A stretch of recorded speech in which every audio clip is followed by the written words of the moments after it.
Good evening. This week and next, we will present a black paper on white racism. Frequently, the definition and effects of racism are greatly misunderstood. Certainly, the impact on blacks can only be described by us.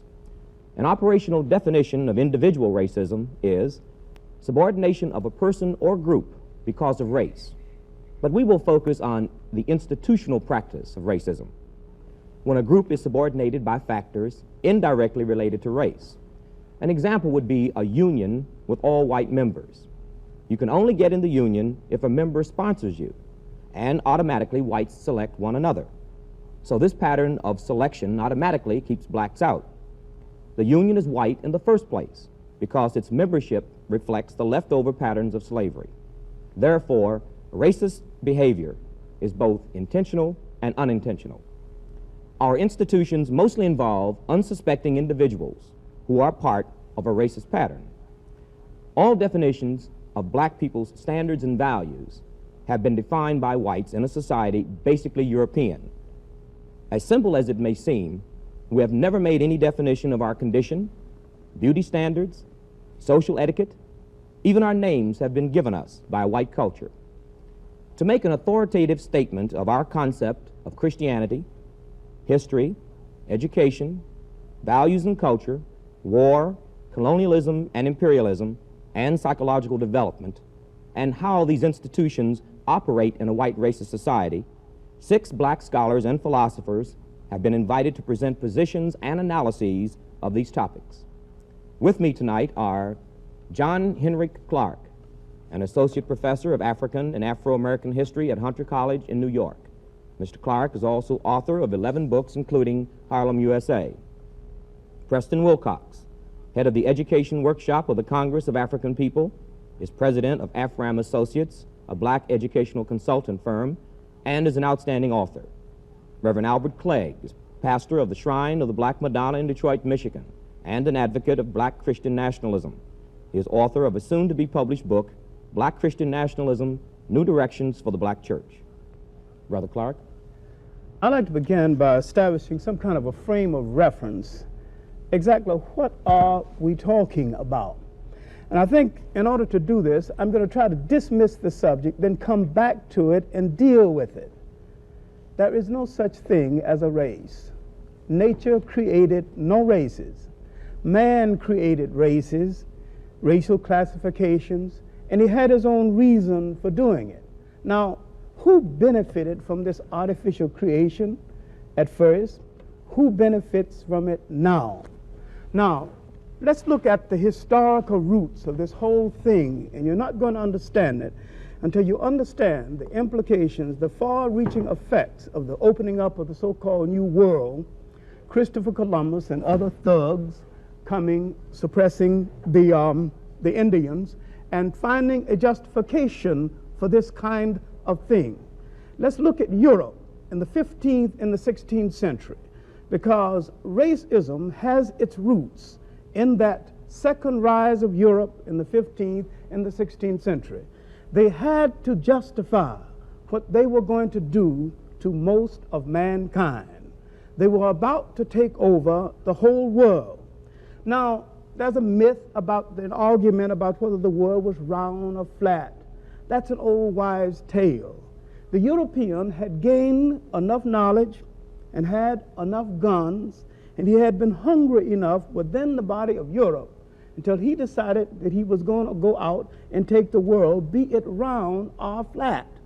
Now, in order to understand the religious basis of racism, we have to go back to a papal bull that the Pope issued in 1455 in an argument between Portugal and Spain. He turned to them impatiently and said, "You are both authorized to reduce to servitude all infidel people." And it just so happens that most of the so-called infidels were non-European people, non-white people.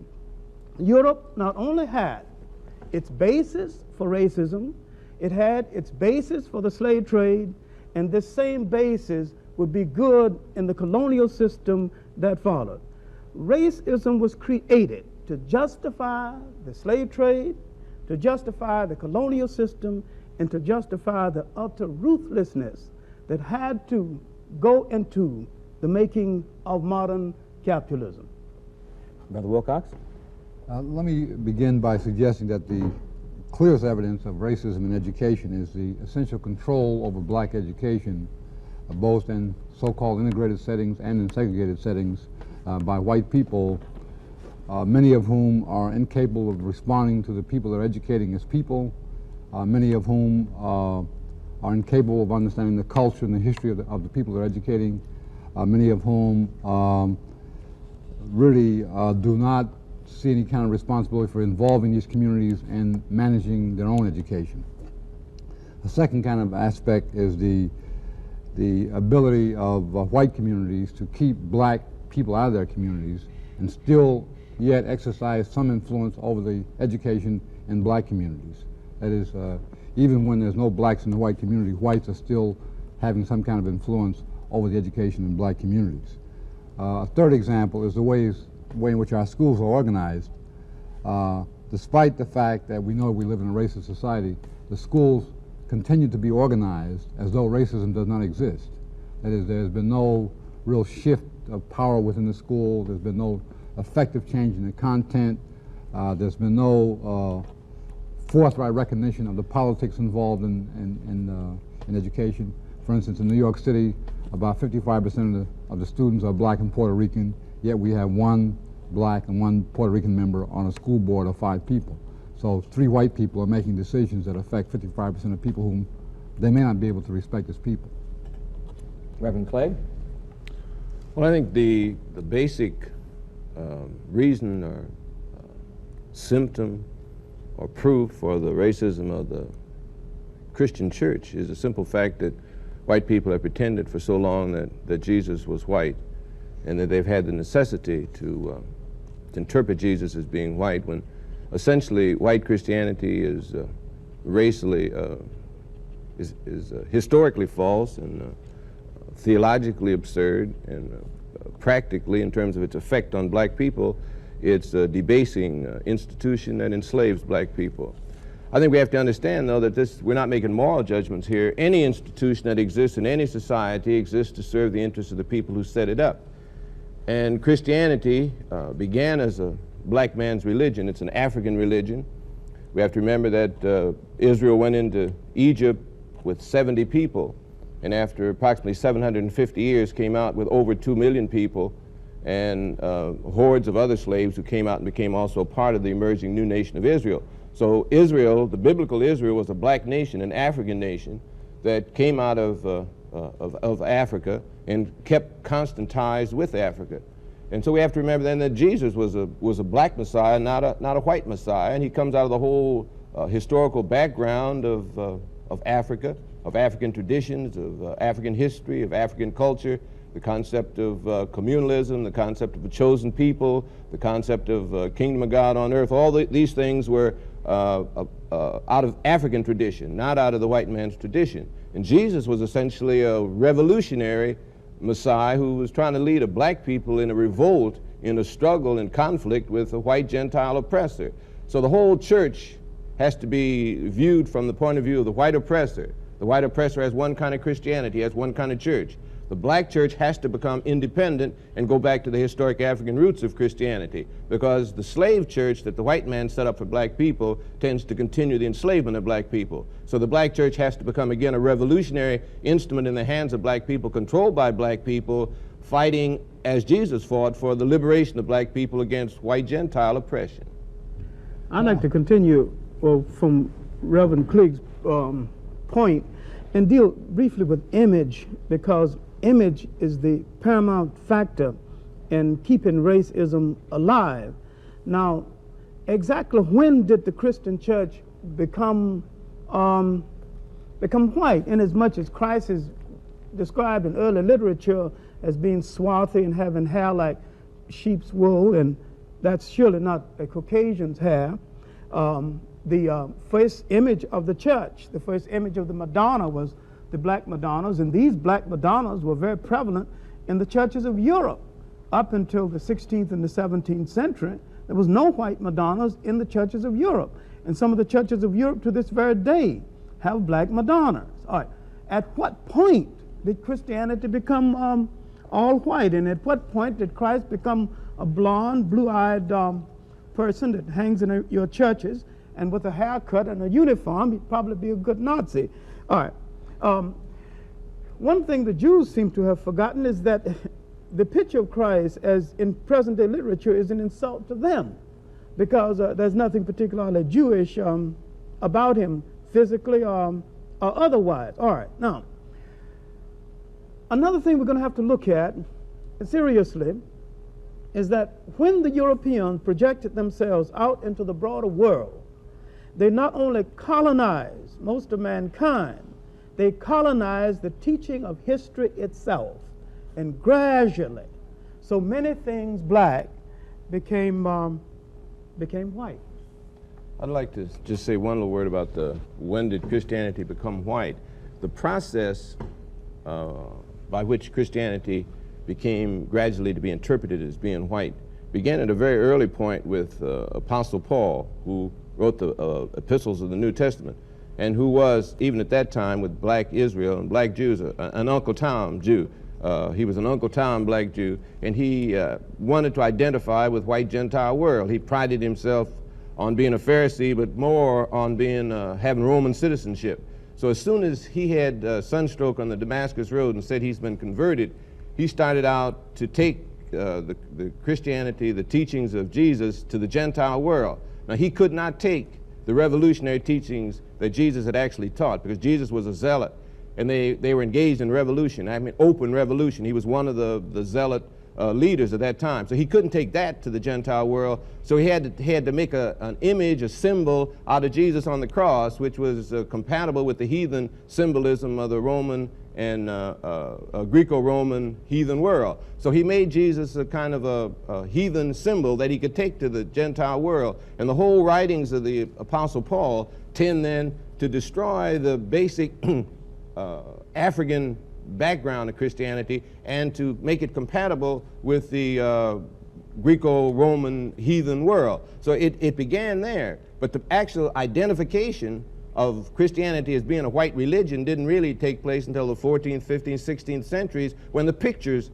were being painted and paid for by the Catholic Church. At that point, white people had decided to declare black people inferior. And so the whole concept of Jesus being black, or the Madonna being black, was unacceptable to white people at all. A whole new type of slavery was beginning to emerge. The old type of slavery in Egypt, Joseph was a slave who rose to be second only to Pharaoh. A whole different concept of slavery. You were a slave only in the terms that your labor was taken. But gradually the white man declared that anyone who was non-white, who was enslaved, was declared to be inferior, therefore had a whole different kind of existence. So the whole gradual thing was a part of the slavery process that Dr. Clarke mentioned, a part of the betrayal of the Apostle Paul, and a part of the fall of Jerusalem and the fort, and when Jews were scattered all over the world. We have to remember one thing I think is very important, that the white Jews that we see today have no bloodline connection with the Jews of the biblical period. They were converted to Judaism in Europe and in Russia. They were converted and have no bloodline connection with the black Jews who make up the biblical Israel that the Bible writes about and of which Jesus was a part. Well, what happened to the black Jews? The black Jews are still in existence. There are black Jews in America. There are black Jews all over Africa. There are black Jews in Palestine. There are black Jews everywhere. Diane's daughter complained not more than 2 years ago that black Jews had moved on either side of her house, and therefore her property had depreciated in Palestine. Black Jews had depreciated her property. Jews had moved directly from Palestine to India, and the community celebrated its 1900th anniversary or something, and they had white Jews who had emigrated from Europe and black Jews who had originally come from Jerusalem at the fall of Jerusalem, had an uninterrupted straight line of connection from the fall of Jerusalem to India. All over the world there are black Jews, but the Zionist Jews who had been converted to Judaism have taken over the control of the definition of what Judaism is, as white people do with anything. If they come into it, they take it over and define what it is, as you stated in your introductory statement. So we have to remember that white Jews, when you see them on the street, are not the Jews of the biblical period. And that sometimes confuses black people who ought to be black Christian nationalists. See, one of the things I'm hearing from both of the brothers is that not only have whites tried to deceive blacks about the realities, but they've, in effect, deceived each other about the realities. That is, I'm sitting here thinking about the institutions in this society, all of which are racist, you know, which whites created and which whites have used in order to advance themselves, but never at any point stopping and recognizing, for instance, that the prisons have nothing to do with rehabilitation, or that the courts, in most cases, really have nothing to do with justice. What about schools? The schools what specifically is a racist pattern, in your opinion, as far as the educational process or the schools is concerned? Well, I would say that the overwhelming educational process that is racist is a tendency to educate people against their own interests. That is, to educate black kids to hate themselves, to educate blacks to feel alienated from their own people, to educate blacks to become advocates for the mainstream against their own community. Well, how is that done, specifically? Well, I would say that, you know, the traditional educational process is, number one, the concealing of the truth about history, the educating of black students away from the problems of their own community. For instance, very few black students on college campuses are enabled to use their minds to work on the problems that bedevil the black community, like sickle cell anemia, or the housing problems, the drug problems that are imposed on the black community by the outside. Very few black students on white campuses or any campus are spending their energies and their minds on trying to find solutions to those problems. In most cases, they're being educated, say, with the drug problem, to learn how to use methadone. You know. Now, look, let's deal with our own historical naivete. Until we deal with it, we're not going any place. Black people have no right to expect anything from this establishment because it wasn't set up for them. They wasn't brought to this country to be given democracy. They was brought to this country to do some work, to labor and to obey. And once the machines made a whole lot of these jobs obsolete, it tended to make a whole lot of the people obsolete. Now, we keep worrying about the American promise and the American dream, and we forget it wasn't made to us. And the white man has not betrayed anything because he didn't promise us anything in the first place. Now, the role of institutions in a society is to reflect the power that controls that society. So we have American institutions arrayed against us, and we naively expect these institutions to reform themselves, because if they reform themselves, that's tantamount to presiding over their own demise. I'd like to say one thing on that. I think the question you asked is how do the schools accomplish this? I mean, you were concerned about the process. I think we got to understand that there's no such thing as objective truth, which is implicit in everything Dr. Clarke says. That white people use the institutions to accomplish white purpose. The white purpose is to maintain a power position and keep everybody else in a subordinate, powerless kind of position. Now that's the institution's purpose, and that's the way it functions and how it functions. And we got to realize then that everything that the schools teach is designed to fit into that purpose. The schools teach not objective truth, but what the white man wants to project as truth. Now that's from the very kindergarten right straight on through. Well, for example, what? Sociology. Sociology is not a science in the sense that it's dealing objectively with the way people live together. It's dealing with the white man's pattern of living together as the norm by which we judge how other people live. If you live like white people live, then you're living the way you are supposed to live. If not, you're either primitive or insane as a people. Psychologically, it's the same thing. Psychology does not deal with any objective kind of discussion or development of how people live or analysis of how people function as individuals, but how does the white man function? If the white man does it this way, then this is the norm by which we judge all other people. If the white man is violent, then actually all people have to be violent to be normal. If you're not violent, obviously there's something wrong with you and you should be in an insane asylum. The whole pattern that's set up as a norm for human behavior by psychologists, the whole library full of it. Psychiatrists, everybody that's dealing with it is dealing with it from a white point of view. So they teach white children, black children and white children, to look through white eyes. From the kindergarten on, the black child is beginning to look at the world and interpret it through white eyes. Everything he is wrong. Everything that exists in his community is wrong. And we ought to declare that white music really is no good, that white psychology is no good. The white man either acts like we do or he's insane.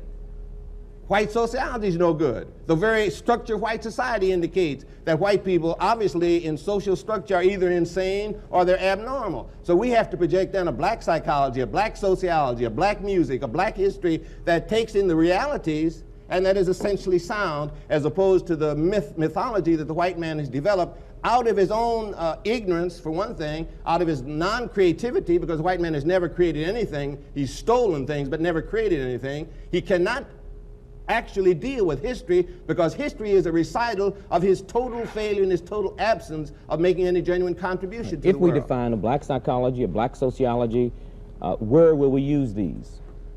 Where would we use? We'd use them first to unscramble our own mixed up minds. If we could understand that black psychology is the psychology that the black man has to have if he's going to escape from powerlessness in a white man's world. Now, the struggle is a struggle between black people for power and white people to keep power. Now, all we're dealing with is a power struggle. Every institution that the white man has, he uses in this power struggle. There's nothing wrong with that, nothing immoral about it. Any people would do that. When we get on top, we're going to do exactly the same thing. We're going to use every institution to perpetuate black power.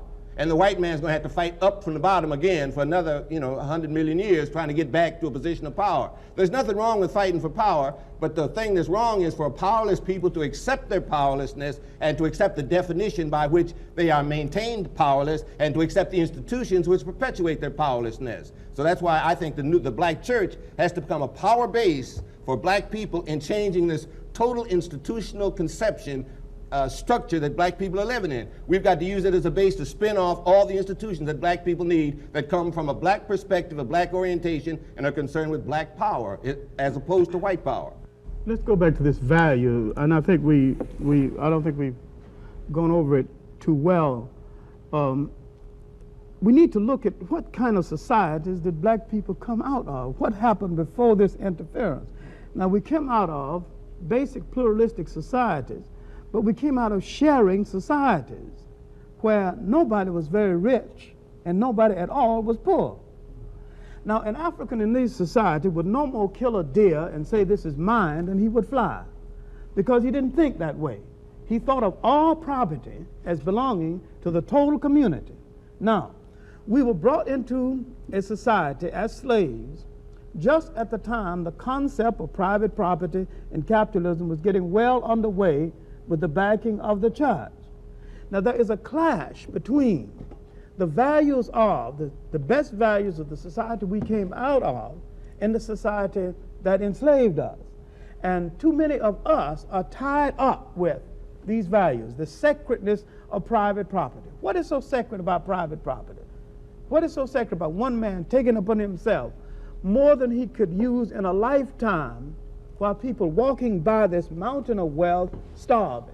Nothing particularly sacred about this. And these things did not exist in these old societies until these old societies began to have internal differences, and the European came in, and the African naively permitted him to arbitrate an African family dispute, until we understand that up on site, the African invited the European for dinner. That's the first thing he did. The Indian invited the European for dinner. The Polynesians invited the European for dinner. Now, if you invite people for dinner, first place, you've got plenty dinner, and you have a society that is traditionally hospitable to strangers. The Indians invited Christopher Columbus for dinner, the first thing they did. All right. Now let's look at what was happening inside of Christopher Columbus's mind, and we can go to his own diary for this. He said, "I wonder why they're so friendly. They'll be easier to conquer than I thought they would be. I wonder why they're bringing such small amounts of gold. I wonder where the mines are." His intentions were not good. It wasn't good then. The intentions are not good now. And the black man is still hung up with this dinner invitation, this kindness, with the thought that if you treat a person humanely, that he will act humanely toward you. Black people have not seen white people at all.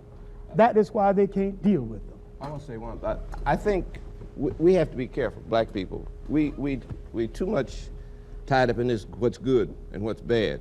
I think what we need to begin to look at is what's real. Now, I don't care whether it's good or bad. I just care whether it works, whether it doesn't work, whether it helps black people or doesn't help black people. White people are individualistic. White people are materialistic.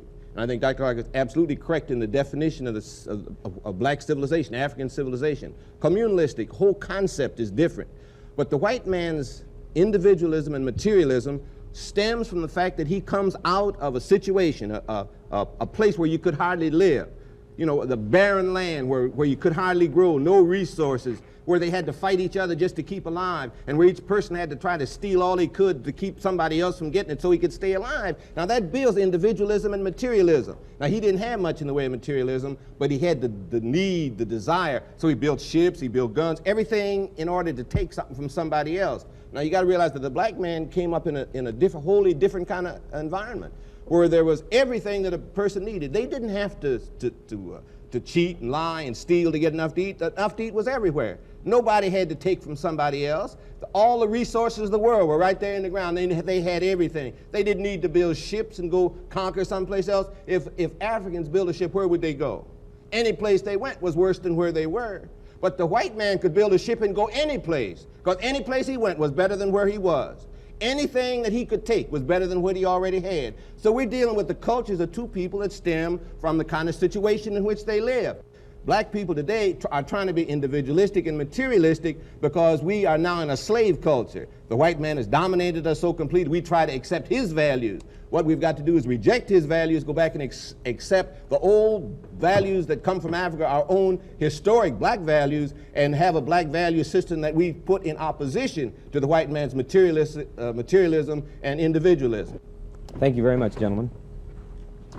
This week we have presented a black paper on white racism, Part 1. We have discussed education, history, and Christianity, and how these institutions in a racist pattern affect the lives and mentality of black people. Next week we will present Part 2. We will deal next week with values and culture, war, colonialism and imperialism, and personality development or psychology.